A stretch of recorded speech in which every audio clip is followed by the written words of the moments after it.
always got something to say. Yeah. Right? I know. But then it makes me feel better when I'm like, the people who are writing these things, what are they doing with their lives? Right. Nothing.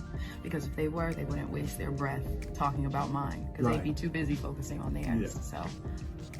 So this month on Hot Topics has been surrounded around Chloe Bailey and her recent album drop, In Pieces. And of course, what is good public shaming without the think pieces? One thing I believe that people enjoy is a good downfall, so they won't feel as bad about their own livelihood. Because one thing we can all agree on is her talent. We know Chloe can sing her ass off, and her and Halle are vocally gifted. We know damn well Beyonce wouldn't bat an eye at them if they didn't actually know how to blow their horns. I did think her album was gonna do better than it did, maybe reach top 10, but that didn't happen. But hey, just because it didn't happen today doesn't mean it won't happen one day.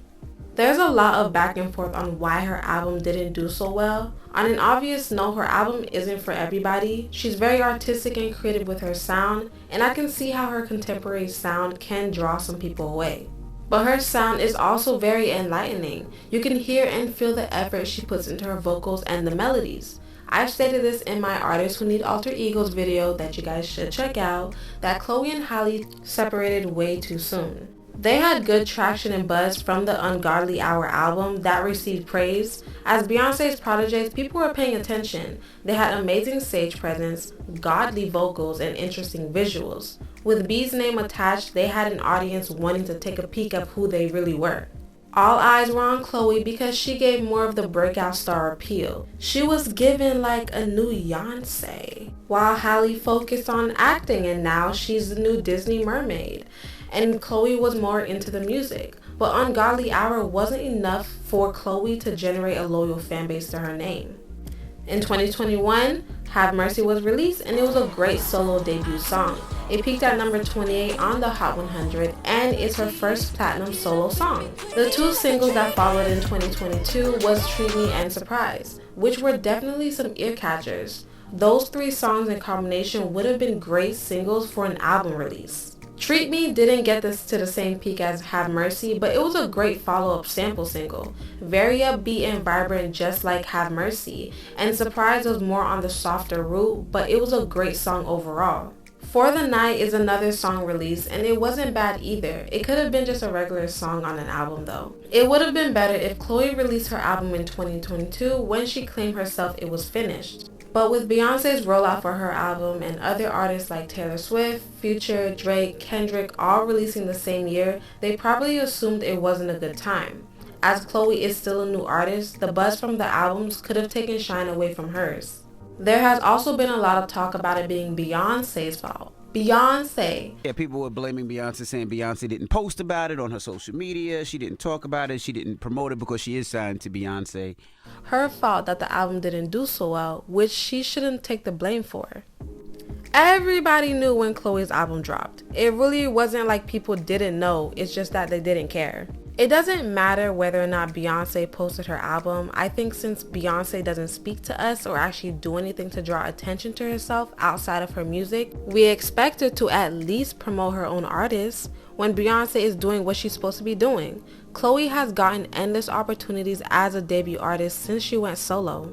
Performing at the AMAs, the BET Awards, the VMAs, and the GMAs, and Rolling Loud. Chloe has stepped foot on numerous stages as the headliner, including numerous TV and movie appearances. Beyonce is doing exactly what she needs to be doing, giving her artists opportunities. And here people go saying she should have posted her album on Instagram. Like Instagram is gonna get people to buy her album. Like what do y'all even be talking about? Beyonce gave Chloe the light to shine her talent on stage. The problem with Chloe's album was in part of the rollout. The stuff that Chloe did at the beginning of her career, even though she made some slight mistakes, is what people like to hold on to. The whole rhetoric on Chloe's sex appeal and her trying to shed a good girl image. That's what the audience sees, but we the audience don't really know who Chloe is as an artist. You can switch up your image, but you have to do it in a strategic manner. Because of the way she introduced herself to the people, that's just going to be the image of her in the light of the audience.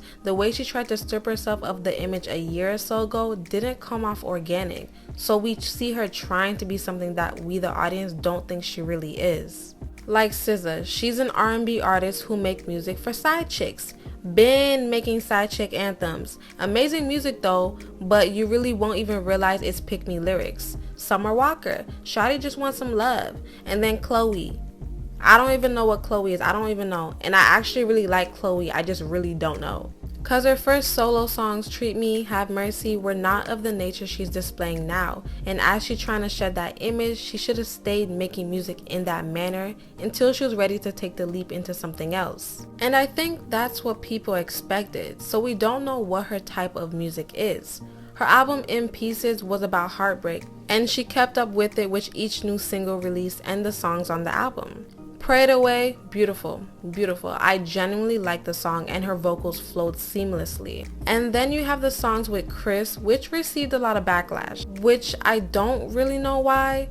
What happened with Chris was over 10 years ago, which isn't justified, but so many artists have collaborated with Chris since then, so why the selective outrage? Chloe really didn't deserve the backlash since the majority of your favorite artists has worked with Chris without any issues surrounding it. But the song overall wasn't bad, just like her album. It was just a slow burn. Not every song on the album was my favorite, but she definitely had bops. The album wasn't good, I guess to some because they don't have the patience, but Chloe's album is R&B and it's slow, but it's a grower. Chloe is a great artist who has an ear for music. Her debut first singles should have been in the nuance of her debut album, but she wanted to take a different route and that's okay. Worried, Cheap Bag, How Does It Feel, Feel Me Cry were some of my faves. Told Ya was good too. The song honestly could have been a single. Although Missy was featured, a Nicki feature for the song would have ate too. Chloe is very artistic and this was a stepping stone in her career, whether y'all want to admit it or not. Like, she did good, and this is only the first of many we're gonna see from Chloe.